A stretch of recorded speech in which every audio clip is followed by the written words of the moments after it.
ఓం నమో వెంకటేశాయ. గురుర్బ్రహ్మా గురుర్విష్ణు గురుర్దేవో మహేశ్వర గురుః సాక్షాత్ పరం బ్రహ్మ తస్మై శ్రీ గురవే నమః. జటిలం చీరవసనం దండకారణ్యవాసినం మునివేషధరం ధ్యాయేత్ అరణ్యే కాండ ఉత్తమే. శ్రీరామచంద్ర పరబ్రహ్మణే నమః. అథ శ్రీమద్ రామాయణే ఆదికావ్యే అరణ్యకాండే ఏకోనసప్తతితమః సర్గః. ఏవముక్తస్తు కుపితః ఖడ్గముద్ధృత్య లక్ష్మణః కర్ణనాసౌ స్తనౌ చాస్యాః నిచకర్తారి సూదనః. లక్ష్మణస్వామి అయోముఖుని దండించేటటువంటి విషయాన్ని చెబుతున్నారు. రామలక్ష్మణుడు జటాయువుకి చేయవలసినటువంటి ఉత్తర క్రియలన్నీ కూడా దహనాది కర్మలను నిర్వర్తించి జటాయువు చెప్పినటువంటి మాటలతోటి కొంత ధైర్యాన్ని పొందిన వారై సీతాదేవి తప్పనిసరిగా నీకు లభిస్తుంది రామచంద్ర అని జటాయువు చెప్పినటువంటి మాటలతోటి కొంత విశ్వాసాన్ని పొందినటువంటి వారై ఇంకా అక్కడ నుంచి బయలుదేరి దక్షిణ పశ్చిమ దిక్కుగా బయలుదేరి మునుముందుకు సాగుతూ దండకారణ్యమును మరింత దట్టమైనటువంటి అడవిలో ముందుకు వెళుతూ ఆ తరువాత క్రౌంచారణ్యమును అందులోకి ప్రవేశించి అక్కడ మతంగ మహర్షి ఆశ్రమమునకు తూర్పు భాగంలో వారు సంచరిస్తూ ఉన్నారు. ప్రతి గుహలోను ప్రతి పొదలోను ప్రతి చెట్టు దగ్గర అంతటా కూడా సీతాదేవిని వెతుకుతూ ఉన్నారు. అక్కడక్కడ చెట్ల నీడలో నుంచుని కాస్త విశ్రాంతి తీసుకున్నా ఎక్కువ కాలం ఎక్కడ ఆగకుండా అలా మునుముందుకు సాగుతూ ఉంటే ఒకానొక పెద్ద గుహ కనిపించింది. అది దాని యొక్క అగాధంగా అనిపిస్తున్నది. అంటే దాని లోతెంత ఎంతవరకు వ్యాపించి ఉందో కూడా తెలియలేదు. సరే, ఆ గుహ దగ్గర సంచరిస్తున్నటువంటి రామలక్ష్మణ వద్దకు ఒక పెద్ద రాక్షసి అయోముఖి అనే రాక్షసి వచ్చింది. ఆమె వస్తూనే పైగా చాలా వికారమైనటువంటి ముఖంతో వికృతమైనటువంటి ఆకారంతో దారుణంగా ఉన్నటువంటిది, జంతువులను పక్షులను వాటిని కూడా పట్టి తింటూ ఉన్నటువంటిది, క్రూర జంతువులను కూడా అలాగా తింటూ ఉన్నటువంటి ఆమె లక్ష్మణుడి దగ్గరికి వచ్చి లక్ష్మణుడు చేయబట్టుకుని నువ్వు నాకు నచ్చావు, మనిద్దరం కలిసి ఆనందిద్దాము, నేను నీకు లభించడం నీ అదృష్టము అని లక్ష్మణుడిని లాగుతున్నది. లాగుతుంటే లక్ష్మణుడికి వచ్చినటువంటి కోపానికి వెంటనే ఖడ్గాన్ని తీశాడు. తీసి ఏవం ముక్త అరిసూదన, ఈ విధంగా అయోముఖి అనే రాక్షసి చేత ఇలా బలవంతంగా పైగా ఆ రాక్షసి లక్ష్మణుడిని కౌగిలించుకుని దామనిద్దరం ఆనందిద్దాము అని చెప్పి పిలుస్తూ ఉన్నది. పిలుస్తుంటే ఇంకా అనుచితంగా ఆమె చేసినటువంటి ఆ పనికి లక్ష్మణుడు ఎంతో కోపించినటువంటి వాడై ఖడ్గముద్ధృత్య, కోపంతో ఖడ్గాన్ని తీసి కర్ణనాసౌ స్తనౌచ నిచకర్త, ఆమె యొక్క ముక్కు చెవులు అదేవిధంగా వక్షస్థలంలోనూ కూడా కోసాడు. ఇలా ముక్కు చెవులు కోసేయటం అనేది లక్ష్మణుడు ఇది మూడవసారి అని చెప్పుకోవచ్చు. ఎందుకంటే తాటక సంహారంలో కూడా ముక్కు చెవులుని లక్ష్మణుడే తన బాణములతోటి కోశాడు. అలాగే శూర్పణఖ ముక్కు చెవులు కోసినటువంటి విషయం చాలా ప్రసిద్ధమైనదే. అలాగే ఈ అయోముఖి అనే రాక్షసి యొక్క ముక్కు చెవులను కూడా లక్ష్మణుడు ఖండించేశాడు. ఇలా లక్ష్మణుడి చేత ముక్కు చెవులు ఖండించబడి ఇంకా భయంతో బాధతోటి కూడా అయోముఖి అరుస్తూ పరిగెడుతూ ఉన్నది. కర్ణనాసే నికృత్తేతు విశ్వరంసా వినద్యచ యథాగతం ప్రదుద్రావ రాక్షసీ భీమదర్శన.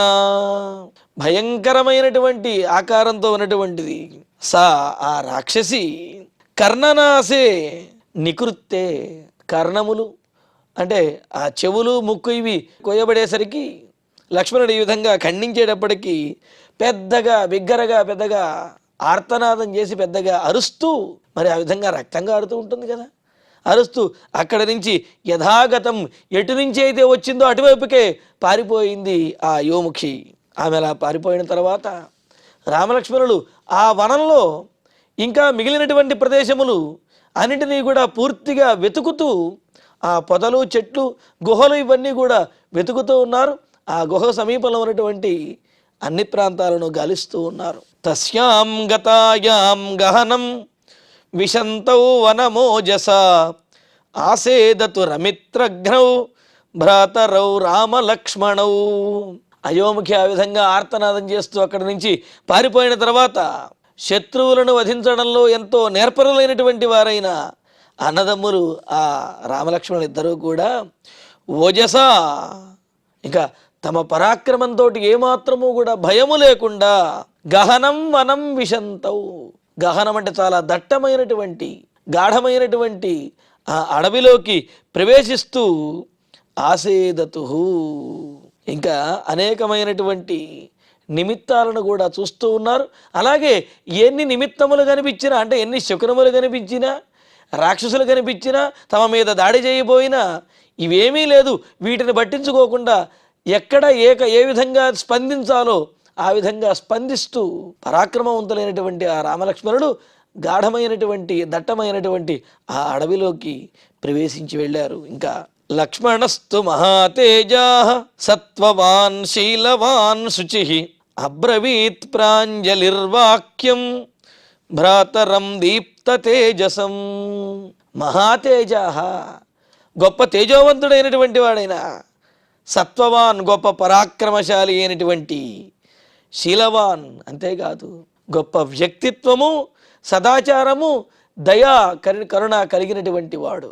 ఎందుకంటే రాక్షసి వచ్చి తనను ఇష్టపడుతున్నది అని తన మీద పడినప్పటికీ కూడా లక్ష్మణుడు కోపగించుకున్నాడు కానీ ఏమాత్రము చెలించలేదు. అయితే ఇక్కడ కారణము ఆమె రూపం సరిగ్గా లేదండి, అందుకని చెప్పిన లక్ష్మణుడు చెలించలేదు అని అంటే ఆమె రూపము కాదు, అప్సరస వచ్చినా సరే లక్ష్మణుడు ఈ విధంగానే స్పందిస్తాడు. అంటే తాను అన్నగారి యొక్క సేవలో తప్ప వేరే విషయములు వేరే వ్యామోహముల మీద తనకు దృష్టి లేదు అనే విషయాన్ని ఇక్కడ లక్ష్మణుడు పూర్తిగా తెలియజేస్తున్నాడు. అందుకనే బలవంతుడు, నిర్మలమైనటువంటి మనస్సు కలిగినటువంటి వాడైన, సదాచారం కలిగిన వాడైనటువంటి, పవిత్రమైనటువంటి వాడైన ఆ లక్ష్మణుడు, లక్ష్మణ ప్రాంజలి, అంజలి ఘటించి అంటే నమస్కరిస్తూ రామచంద్రమూర్తికి దీప్త తేజసం భ్రాతరం, తేజస్సుతోటి పరాక్రమంతో వెలుగొందుతున్న వాడైన, ధనుర్బాణములు ధరించిన వాడైన తన అన్నగారైన రామచంద్రమూర్తితోటి ఈ విధంగా మాట్లాడుతున్నారు. అంటే ఆ యోముఖి వెళ్ళిన తర్వాత ఇంకా అడవిలో అన్ని ప్రాంతాలు వెతుకుతూ దట్టమైనటువంటి అడవిలోకి వెళుతూ ఉంటే లక్ష్మణునికి మనస్సు ఎందుకో కొంత కలత చెందుతున్నట్లుగాను అనిపించింది. అందుకనే అన్నగారైన రామచంద్రుడితో ఈ విధంగా అంటూ ఉన్నాడు. స్పందతే మే దృఢం బాహు ఉద్విగ్నమివ మే మనః ప్రాయశ్చాప్యనిష్టాని నిమిత్తాన్యుపలక్షయే. అనయ మే వామహాబాహు స్పందతే, నా ఎడమ భుజము ఎక్కువగా అదురుతూ ఉన్నది. మరి ఆడవాళ్లకు ఎడమ భుజం కనుక అదిరినట్లయితే అది శుభాన్ని సూచిస్తుంది. మగవాళ్ళకి ఎడమ భుజం అదిరింది అంటే కనుక అది అశుభాన్ని, అదేవిధంగా అపాయాన్ని కూడా సూచిస్తున్నది. అందుకనే లక్ష్మణుడు అంటున్నాడు, నా ఎడమ భుజం ఎందుకో అదురుతున్నదన్నయ్య, కావున మనకేదో, నాకు ముఖ్యంగా ఆపద ఉన్నట్లుగా అనిపిస్తున్నది. స్పందతే మమ మనః ఉద్విగ్నం, నా మనస్సు చాలా ఉద్విగ్నంగాను దిగులు చెందుతున్నట్లుగాను ఉన్నది. ప్రాయశః అనిష్టాని నిమిత్తాని ఉపలక్షయే, బహుశా ఏదో అరిష్టమేదో జరగబోతున్నది అని చెప్పి, అంటే మనం అనిష్టము ఏదైతే కోరుకోమో అటువంటిది ఊహించినటువంటి పరిణామం ఏదో జరగబోతున్నదని చెప్పి నాకు అనిపిస్తున్నది. అయితే నాకు ఈ విధంగా ఉన్నప్పటికీ కూడా అన్ని ఆపదల నుండి రక్షించేటటువంటి వాడివి నీవున్నావు, కావున భయమేమీ లేదు, కానీ నీవు సావధానంగా ఉండన్నయ్యా అని అంటూ తస్మాత్ సజ్జీ భవార్యత్వం కురుష్వ వచనం హితం మమైవ హి నిమిత్తాని సద్య శంసంతి సంభ్రమం. ఆర్య అంటే పూజ్యుడా రామచంద్ర, తస్మాత్ త్వం సజ్జీభవ, నాకు ఈ విధమైనటువంటి శకునములు అపశకునములు కనిపిస్తున్నాయి కావున మనకేదో అపాయం అనేది పొంచి ఉన్నది అని నాకు అనిపిస్తున్నది. కావున నీవు సిద్ధంగా సావధానంగా యుద్ధానికి అంటే ఆపదను ఎదుర్కోవడానికి యుద్ధం చేయడానికి సిద్ధంగా ఉండు. మమ హితం వచనం కురుష్వ, నేను చెబుతున్నటువంటి ఈ మాట ప్రకారము నీవు సావధానంగా ఉండి మన ఇద్దరి యొక్క రక్షణను కూడా నీవే చూడాలి అని అంటున్నాడు. ఎందుకంటే తనకు ఆపద వచ్చినప్పటికీ కూడా రామచంద్రుని యొక్క అండ ఉన్నది కావున ఆ ఆపద నుండి తాను బయటపడగలను అనే ఉద్దేశ్యంతో నీవు ఉన్నావు కావున నువ్వు సావధానంగా ఉండి హితకరమైనటువంటి కార్యాన్ని చెయ్యన్నయ్యా అని అంటూ నిమిత్తాన్ని సంభ్రమం శంసంతి, కనిపిస్తున్నటువంటి సూచనలు అదేవిధంగా మానసికమైనటువంటి ఆందోళన ఇవన్నీ కూడా ఉద్వేగము ఇవన్నీ కూడా ఒక అశుభాన్ని లేకపోతే అపాయాన్ని సూచిస్తూ ఉన్నాయి. ఎందుకు అంటే సతాం హి సందేహపదేషు వస్తుషు ప్రమాణం అంతఃకరణ ప్రవృత్తయ అని చెప్పి అంటూ మహాత్ములకు వాళ్ళ అంతరాత్మ ఆ ఆపత్కాలాన్ని అదేవిధంగా శుభకాలాన్ని కూడా సూచిస్తుంది. మరి మహాత్ముడైనటువంటి లక్ష్మణుని యొక్క మనస్సు ఈ విధంగా కలత చెందుతూ ఉన్నది అని అంటే ఏదో ఆపద వచ్చింది అని చెప్పి లక్ష్మణునికి అనిపించింది. అందుకనే అన్నగారిని సావధానపరుస్తూ అప్రమత్తుడిగా చేస్తూ ఉన్నాడు. ఏషమంజులకో నామ పక్షీ పరమదారుణ ఆవయోర్విజయం యుద్ధే శంసన్నివ వినర్దతి. అంతేకాదు అదిగో ఆ చెట్టు మీద ఉన్నటువంటి వంచులకము అని కూడా అంటారు. ఆ పక్షి పెద్దగా బిగ్గరగా అరుస్తూ ఉన్నది. దాని యొక్క ఆ ధ్వని పరమదారుణ భయంకరమైనటువంటి ఆ ధ్వని. ఏష పక్షి అది యుద్ధే ఆవయోహో విజయం శంసన్నివ, అంటే ఇప్పుడేదో యుద్ధం జరగబోతున్నది అని ఆ యుద్ధంలో మన యొక్క విజయము తథ్యము అనే విషయాన్ని చెబుతున్నది. ఇక్కడ లక్ష్మణుడి యొక్క మాటల్లో చమత్కారం చూడండి. ఇక్కడేదో ఆపద వస్తున్నది, మనం యుద్ధం చేయవలసినటువంటి పరిస్థితులు వస్తాయి అని మాత్రమే చెప్పకుండా ఆ యుద్ధంలో మనదే విజయము అనే విషయాన్ని కూడా ఆ పక్షి చెబుతున్నదనయ్య. కావున మనం యుద్ధం చేయడానికి సిద్ధపడాలి. ముఖ్యంగా నీవు సిద్ధంగా ఉండాలి. ఎందుకంటే ఆ శుభసూచకల అపాయం నాకు కలిగే విధంగా ఉన్నది కావున నేను అపాయంలో ఇరుక్కున్నా నీవు రక్షించాలి అని చెప్పి. కావున ఈ పక్షి యొక్క కూతలు ఇవి కూడా రాబోయేటటువంటి అపాయాన్ని యుద్ధాన్ని సూచిస్తున్నాయి. తయోరన్వేషతోరేవం సర్వం తద్వనమోజస సంజజ్ఞే విపుల శబ్ద ప్రభంజన్నివ తద్వనం. ఈ విధంగా రామలక్ష్మణులు మాట్లాడుకుంటూ ఆ వనం మొత్తాన్ని కూడా ఆ క్రౌంచ వనమును ఆ దట్టమైనటువంటి అడవిని మొత్తాన్ని కూడా ఇలా వెతుకుతూ ఉంటే పైగా ఓజస పరాక్రమంతో ఆపద వస్తే రాని ఏదైనా కానీ సీతాదేవిని వెతకడం మాత్రం ఆపే ప్రసక్తి లేదన్నట్లుగా అలాగ తేజస్సుతోటి పరాక్రమంతో ఆ వనమును అంతటినీ కూడా వెతుకుతూ ఉన్నటువంటి వారికి పెద్ద శబ్దం వినిపించింది. ఎలా ఉన్నది ఆ శబ్దం? తద్వనం ప్రభంజన్నివా, ఆ వనం మొత్తాన్ని కూడా ఏదో విరగగొట్టేస్తున్నట్లుగా పెద్ద శబ్దము. ఒకేసారి అన్ని చెట్లు కనుక విరిగి పెడితే ఏ విధంగా శబ్దం వస్తుందో అలాగా ప్రతిధ్వనిస్తున్నటువంటి ఒక పెద్ద శబ్దము వినిపించింది. విపుల శబ్ద సంజజ్ఞే, ప్రతిధ్వనిస్తున్నటువంటి పెద్ద శబ్దం పుట్టింది, ఆ శబ్దం వినిపించింది. ఆ తర్వాత సంవేష్టితమివాత్యర్థం గగనం మాతరిష్వన వనస్య తస్య శబ్దోభూత్ దివమాపూరయన్నివా. ఆ అడవిలో వచ్చినటువంటి శబ్దము అడవి మొత్తము కూడా వ్యాపించి ఇక ప్రతిధ్వనించి ఆకాశమంతా కూడా పూరించే విధంగా ఆకాశంలో కూడా వ్యాపించేంతగా ఉందిట. అందుకనే ఇంకా చెబుతున్నారు, ఇంకా పెద్ద గాలి చేత, మాతరిష్వ అంటే ఇక్కడ వాయుదేవుడు అనమాట, పెద్ద గాలితోటి గగనం అత్యర్థం సంవేష్టితమివ. చూస్తూ ఉంటాం సుడిగాలి లాంటిది వచ్చి ఆకాశంలో ఉన్నటువంటి మేఘాలను కూడా అది కదిపేస్తున్నట్లుగా అనిపిస్తూ ఉంటుంది. మేఘాలన్నీ కూడా చెల్లాచెదరై వెళ్ళిపోతూ ఉంటాయి. అలాగా పెద్ద ప్రచండమైనటువంటి వాయువు ఆకాశాన్ని ఆవరించి ఆకాశంలో ఉన్నటువంటి మేఘములన్నింటినీ కూడా తరిమి కొడుతున్నట్లుగాను. తస్య వనస్య శబ్ద, ఇంకా ఆ వనంలో పుట్టినటువంటి వనంలో వినిపించినటువంటి ఆ శబ్దము వనమంతా వ్యాపించి ఇక ప్రతిధ్వనించి ఆకాశంలోకి వ్యాపిస్తూ ఉన్నది. ఆకాశమంతా కూడా నింపుతున్నట్లుగా అనిపిస్తున్నది. తం శబ్దం కాంక్షమాణస్తు రామ కక్షే సహానుజ దదర్శసు మహాకాయం రాక్షసం విపులో రసం. ఇంకా ఆ శబ్దాన్ని విన్న తర్వాత అసలు ఈ శబ్దం ఎవరిది, ఎక్కడి నుంచి వస్తున్నది? ఎందుకోనంటే రాక్షసుల ద్వారా వచ్చినటువంటి శబ్దాన్ని వినగానే రామలక్ష్మణులు అక్కడ సీతాదేవి ఉన్నదేమో అనే భావనతోటి ముందు అక్కడికి వెళ్ళి వారిని సంహరించి సీతాదేవిని స్వాధీనపరుచుకోవాలి అనే ఆ కోపంతో, అదేవిధంగా ఆ ఆలోచనతో ఉన్నారు. కావున ఆ శబ్దము ఎక్కడి నుంచి వచ్చింది అని అంటూ తం శబ్దం కాంక్షమాణ, ఆ శబ్దం ఏమిటో తెలుసుకోవాలనుకుంటున్నటువంటి రామచంద్రుడు సహానుజ తన తమ్ముడితో కలిసి అక్కడ అంతా తిరుగుతూ ఉన్నాడు. చూస్తూ ఆ శబ్దం వచ్చినటువంటి వైపుకి వెళుతూ ఉన్నాడు. వెళుతూ ఉంటే కొంత దూరంలో వెళ్ళేటప్పటికీ ఒక పెద్ద పొదలో ఒక దేహం కనిపించింది. సుమహాకాయం, పెద్ద శరీరం కలిగినటువంటి వాడు ఒకడు కనిపించాడు. అతని ముఖం ఎలా ఉన్నది అని అంటే అతని ముఖం ఏమీ కనిపించటం లేదు. అది ఎలా ఉన్నదో మనకు తర్వాత శ్లోకంలో తెలుస్తుంది. విపులో రసం, విశాలమైనటువంటి వక్షస్థలం కలిగినటువంటి వాడు అయిన రాక్షసుణ్ణి ఒకడిని చూశాడు రామచంద్రమూర్తి. అతడు ఎలా ఉన్నాడో చూడండి. ఆశేదతుస్తతస్తత్ర తావుభౌ ప్రముఖే స్థితం ప్రవృద్ధమశిరోగ్రీవం కబంధముదరే ముఖం.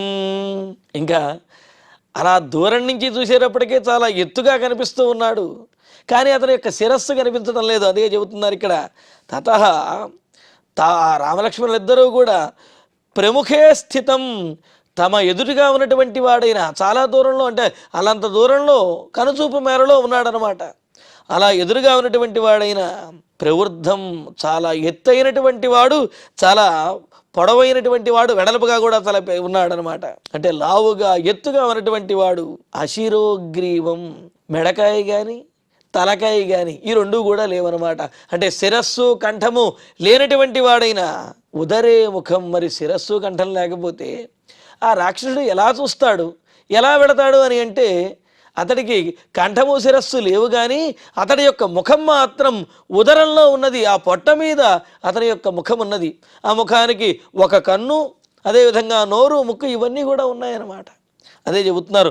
ఉదరే ముఖం, పొట్టయందు ముఖం కలిగినటువంటి వాడైన కబంధం, కబంధుడు అనే పేరు కలిగిన ఒకనొక రాక్షసుణ్ణి ఆసేదతు, ఆ రాక్షసుణ్ణి సమీపించి అతని దగ్గరికి వెళ్ళారు. రోమభిర్నిచితైస్తీక్ష్ణై మహాగిరిమివోచ్ఛ్రితం నీలమేఘ నిభం రౌద్రం మేఘస్తనిత నిస్వనం నిశితై తీక్ష్ణై రోమభి. అతని శరీరం మీద ఉన్నటువంటి రోమములు ముళ్ళపంది శరీరం మీద ఉన్నటువంటి ఆ ముళ్ళవలే ఈ కబంధుని శరీరం మీద ఉన్నటువంటి రోమములు కూడా నిక్కబడుచుకుని ఉన్నాయి. నిక్కబడుచుకుని చాలా నిశితంగా ఉన్నాయన్నమాట. అలా కనిపిస్తున్నాడు. ఉచ్ఛ్రితం, చాలా ఎత్తుగా ఉన్నటువంటి వాడు. మహాగిరిమివ నీలమేఘ నిభం, పెద్ద పర్వతములాగా, అలాగే నల్లనైనటువంటి మేఘములాగా ఎత్తుగాను పెద్దవాడిగాను చాలా పెద్దగా పర్వతంలాగా కనిపిస్తూ ఉన్నాడు. రౌద్రం, భయంకరంగా క్రోధంతో ఉన్నవాడిలాగాను, భయంకరమైనటువంటి దేహంతో ఆ మేఘస్తనిత నిస్వనం, మేఘగర్జన వంటి పెద్ద ధ్వని చేస్తూ ఆ కబంధుడు కనిపించాడు. అతన్ని చూడటానికే వికారంగా ఉన్నాడు. అతని యొక్క అరుపు మరింత దారుణంగా ఉన్నది. అతని యొక్క చూపు కానీ, ఆ చేష్టలు కానీ, ఆ ముఖము కూడా అది ఉదరము యందు ఉన్నది. ఆ ముఖం కూడా చాలా రౌద్రంగా భయంకరంగా ఉన్నది. మనటువంటి కబంధునికి అలంత దూరంలో రామలక్ష్మణులు చేరుకున్నారు. అగ్నిజ్వాలా నికాశేన లలాటస్థేన దీప్యత మహాపక్ష్మేణ పింగేన విపులేనాయతేన చ. ఎలా ఉన్నాడు ఆ కబంధుడు అంటే చెబుతూ, అగ్నిజ్వాలా నికాశేన దీప్యత మహాపక్ష్మేణ, ఆ ఉదరంలో కన్ను ఉన్నది, ఒకే కన్ను, పైగా ఒంటి కన్ను రాక్షసుడు అంటుంటాం కదా, ఒకే కన్ను ఉన్నది.